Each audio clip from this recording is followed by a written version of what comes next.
ពាក្យថារៀនហើយរៀនទៀតរៀនឥតជប់ឈរវាអត់ខុសទេរៀនគ្រប់ពេលគ្រប់ទីកន្លែងគ្រប់គ្នាពីអ្នកទាំងអស់មិនរៀនតែពីជំនាញយើងទេតែជំនាញនៅក្នុងការសម្របសម្រួលការរស់នៅការធ្វើការជាមួយគ្នាអញ្ចឹងបានថាពាក្យខ្មែរថា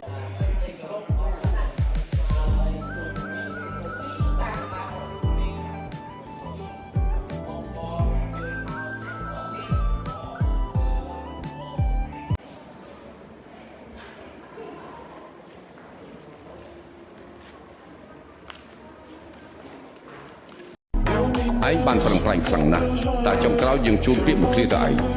ពិបាកទៅជារឿងល្អអូខេ